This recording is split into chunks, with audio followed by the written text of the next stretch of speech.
Dhe tani të respektuar të pranishëm, më lejoni që të ftoj për të marrë fjalën njeriu që ka shkruar aq shumë për heronjt, për dëshmorët e kombit dhe për luftën çlirimtare në përgjithësi. Ftoj tani Ismet Sulejmanin, ish zëdhënës i zonës operative të Karadakut të UÇK-s.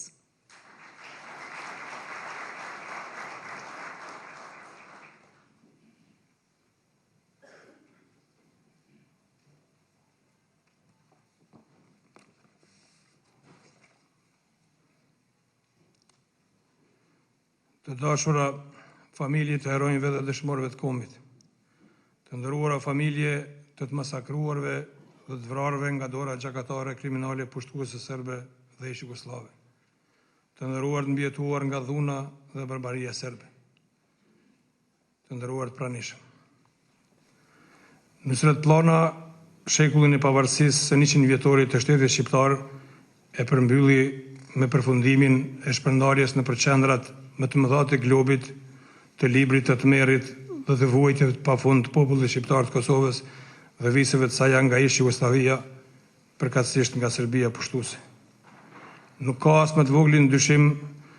se këtë maraton prej herojit gjallë të llojit vet, të cilin historia e lavdishme e popullit shqiptar nuk e ka njohur deri më sot, emblema e radios luftarake çlirimtare Kosova e Lirë, folçi legjendar dhe historik i saj Nusret Plana, e sjell me plot madhështi të dhembjes kombëtare, si pasuri të historisë moderne të Kosovës e shtiruar nga dhuna pushtuese shekullore serbe. Nusret Plana, ky burr i popullit dhe adheut ton, me vendosmëri prej besnikut të madh të idealeve liridashëse të qindra dhe mira të rënëve për liri dhe të gjallë dhe çlirimtar e veprimtar të devotshëm, u bë zemra e çdo pjesëtari të popullit shqiptar dhe si bleta shkoi dhe dërgoi në çdo vend të botës realitetin tragjik të cilin e kishin jetuar dhe provuar në kurriz populli i tij i vuajtur e duar thot, i cili kishte qenë prej krimeve monstruoze të gjelatëve serb. Gjak, masakra, vrasje, dhunë dhe terror permanent njerëzore kombëtar ka shkaktuar Serbia për më shumë se 100 vjet. Këtë realitet nacional të hidhur e tragjik e ka pasqyruar në librin e tij tani më të njohur Terrori i Serbisë pushtuese mbi shqiptarët, njëri prej më të mëdhejve të kombit ton, zëri çlirimtar, fatosi i maleve liridashëse të Kosovës Lirë, Nusret Plana.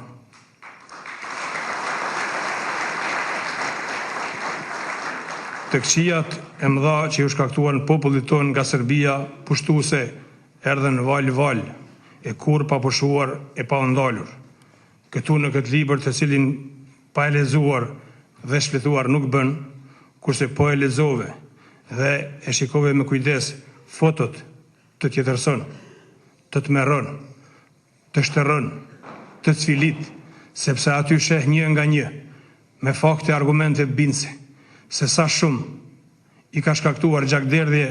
dhe mbjevuajtje popullit tonë në Serbia anti-shqiptare e anti-njerëzore. Në këtë libër sheh se sa shumë plag i ka hapur Serbia popullit tonë, dhe ato nuk janë mbyllur, por kanë mbetur të hapura dhe përgjithmonë do të kullojnë gjak të popullit tonë të pambrojtur e duar thot, i cili vetëm në epokën e ushtrisë shqiptare të Kosovës dhe me luftën e saj të lavdishme e mendimin e Shqipërisë dhe të aleatëve si Shtetet e Bashkuara të Amerikës, Britania e Madhe, Gjermania, Franca e tjerë, ka nisur jetën e re të lirë dhe të pavarur në Kosovën Republikë, e cila po vazhdon të njihet dhe të pranohet nga shtetet e ndryshme të botës. Çdo faqe e çdo fletë e këtij libri të godet në palc, të dërmon shpirtërisht, sheh aty se sa shumë e në mënyrë sistematike Serbia shfarose e anti-shqiptare ka tentuar të likuidojë përjetësisht çdo gjë që ishte shqiptare. Por në këtë libër, që do të jetë një nga majat e memorjes gjallë të këqijave që janë shkaktuar një pjesë të kombit ton, për njëherë të ngjallet një forcë e madhe dhe një krenari enorme shqiptare. Sepse nga afër bindesh se me gjithë arvatjet e veprimet e pafund e të sinkronizuara politike, ushtarake e shtetërore serbe, Serbia pushtuese nuk e ka arritur të shkatërrojë ta zhbëjë nga faqja e dheut popullin shqiptar të Kosovës, trimet pa përkulur, që me luftë e heroizëm përballoi çfarrosin asimilimin dhe si Feniksi Oringjall dhe ecë përparon me sukses për krah popujve të Evropës dhe botës demokratike. Carla Del Ponte, Dick Marty dhe tërë të ngjashmit sikur këta, kudo në botë, e veçanërisht disa prokurorë anti-shqiptar ndërkombëtar këtu të në Kosovë, duhet ta kenë këtë libër në bibliotekat e tyre. Të mos e shkyjnë dhe të mos e djegin pasi ta kenë lexuar, për ta ruajnë në bibliotekat e tyre sepse u duhet pasardhësve, nipërve e mbesave që i trashëgojnë, por edhe të marrin anën e popullit shqiptar, sepse populli ynë ishte ai që vuajtje e heqit zi të ullirit. Populli ynë ishte ai që u vra e u masakrua, që u djeg e që u pjek në hell, që pjesëtarëve të popullit tonë pasi u aqan gjokset me thik e sopata, gjelatët u ambushën me prush, duke u djegur e shkrumbuar zemër e mushkri.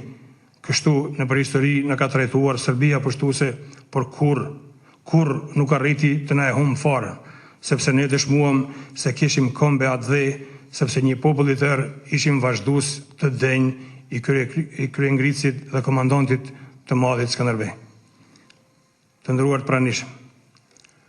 imagjinojeni një njeri që për 10 vjet nuk u ndal kurrë, një shqiptar të përmasave heroik, që niset në rrugën e gjatë të udhëtimeve të ndryshme në botë, i vetëm në aeroplan, i vetëm në për aeroportet ndërkombëtare,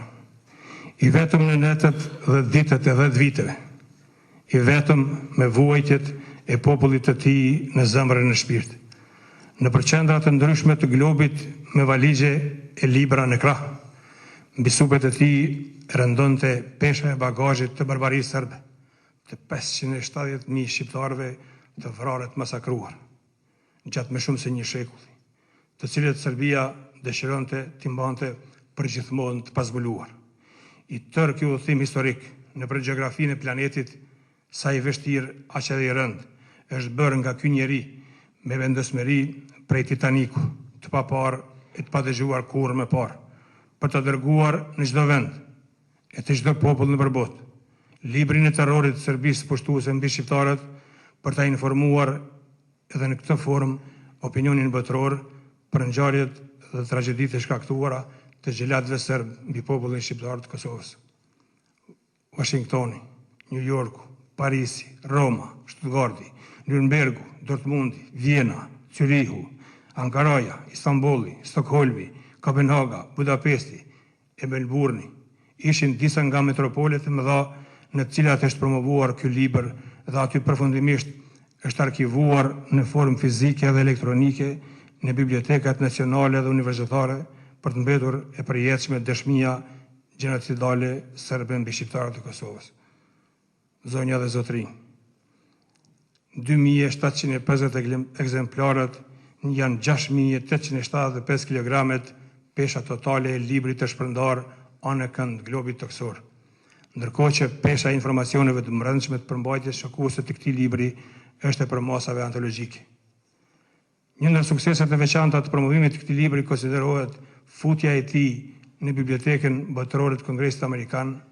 në Selin e Organizatës Kombeve të Bashkuara, në bibliotekën shtetërore të Bayernit të Gjermanisë,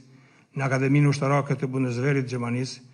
në bibliotekën shtetërore Victoria të Australisë dhe në bibliotekat kryesore nacionale dhe universitare të Evropës dhe të botës. Prandaj, edhe ky fakt e bën të përjetshëm rëndësinë e këtij libri, jo vetëm për historinë shqiptare, por edhe për atë botërore. Këtë rrugtim maratonik e bën përfundimisht edhe më të pavdekshëm fakti se përjetson në celuloid filmi dokumentar Rrugtimi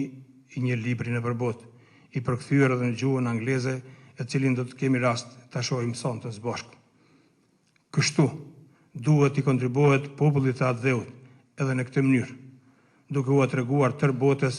se sa shumë Serbia ka ushtruar dhunë e terror mbi shqiptarët e Kosovës dhe viseve të saj. Me siguri se autori i këtij libri do të vazhdojë të sjellë vepra të reja. Me këtë rast i urojmë suksese edhe më të mëdha, kurse folësit legjendar të radios së luftës Kosova e Lirë, ish ushtari të ushqishimtarët të Kosovës, profesor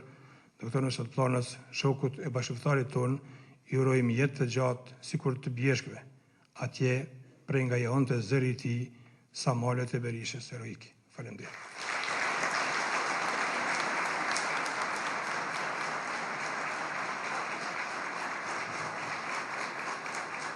Faleminderit zotri Sulejmani.